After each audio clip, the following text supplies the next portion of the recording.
ఒక్కొక్క సినిమాకు 3 కోట్లు వసూలు చేస్తున్నారు. అలాగే ఆమె ఆస్తుపాస్తులు కూడా కోట్లలో ఉన్నాయి. అంతేకాదు ఇండస్ట్రీలో ఆమెను మించిన హాట్ బ్యూటీ లేదు.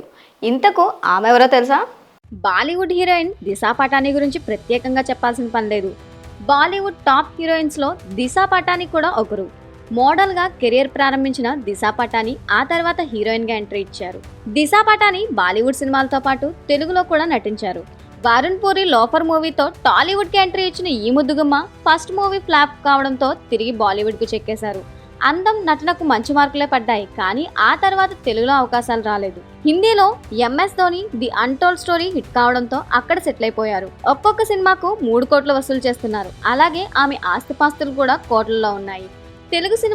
తెలుగులో చేసిన సినిమాలు మాత్రం 2 సినిమాలే. ఒకటి డిజాస్టర్, మరొక సినిమా భారీ హిట్. ప్రభాస్ హీరోగా నటించిన కల్కి సినిమాలోనే నటించారు ఈ చిన్నది. కల్కి సినిమా ఏకంగా 1000 కోట్లకు పైగా వసూలు చేసిన విషయం తెలిసిందే. అలాగే చివరిగా కంగువా సినిమాలోని మెరిశారు. ఈ సినిమా డిజాస్టర్ అయింది. ఈ హాట్ బ్యూటీ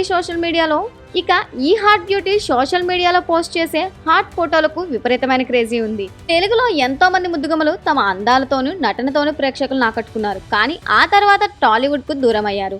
తెలుగులో కొన్ని సినిమాలే చేసి ఆ తర్వాత బాలీవుడ్ కు చెక్కేసిన వారు చాలా మంది ఉన్నారు. కొంతమంది ముద్దుగుమ్మలు 1-2 సినిమాలతోనే పరిమితం అవుతున్నారు. పెళ్లి చేసుకోనో లేక అవకాశాలు లేకో సినిమాకు దూరం అయ్యారు.